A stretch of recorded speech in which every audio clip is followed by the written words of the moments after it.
Greetings, yogis, and welcome to Yoga with Karen. My name is Karen, and I want to offer another quick lesson or two into how you can help create your own personal and sustainable yoga practice.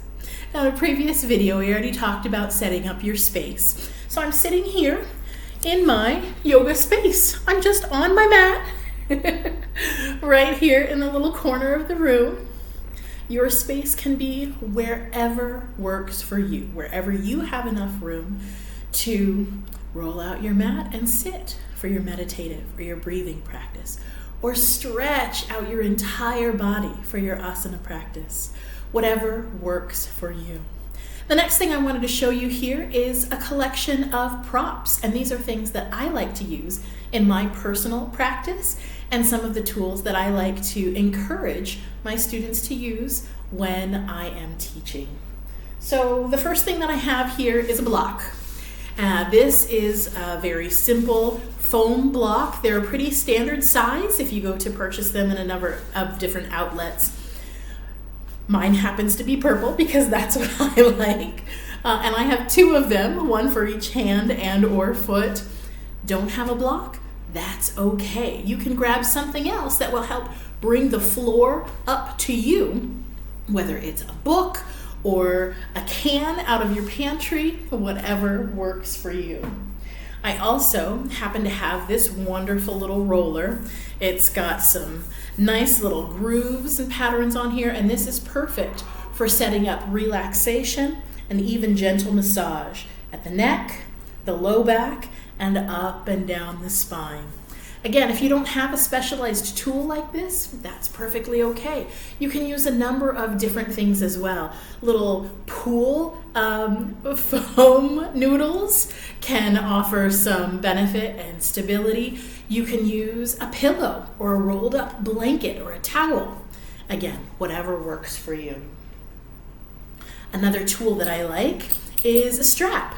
Now, this particular strap happens to be made of purple canvas, and it has these D-rings on here so that I can loop it through to make smaller loops or one big giant loop, or I can not use these D-rings at all and I can simply extend the strap holding it in both hands. This allows me greater reach and stretch, whether I am pulling or wanting to help stretch from my hands to my legs, upper body and lower body. This is a great tool. Again, don't have a strap? No worries. Maybe you have something else you can use, like a long sock or a scarf or a belt. Whatever you happen to have that's going to work for you. Another tool I like to keep handy is a towel.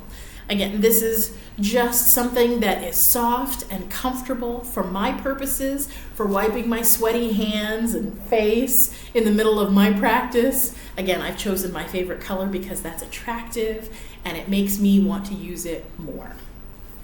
I also happen to be propped up here on a sitting cushion. Now this happens to be a big one and something that I love and that's comfortable. It's in a round shape and it's filled with buckwheat kernels, which makes it very comfortable for getting my body propped up in a comfortable position. Don't have a sitting cushion? That's okay. For the longest time, I didn't have something specialized that I used either. And I might sit on a couch cushion or a throw pillow. A folded up blanket. I've even used my own folded up sweatshirt at times. Again, whatever is most comfortable, accessible, and practical for you to use.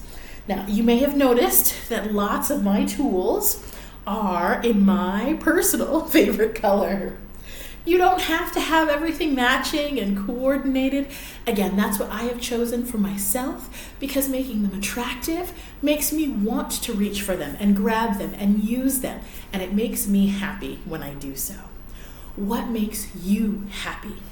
I want you to fill your space with things that you will find attractive and useful and practical. That's what's going to make your personal practice sustainable. Not just as you begin a new year, but always. Namaste.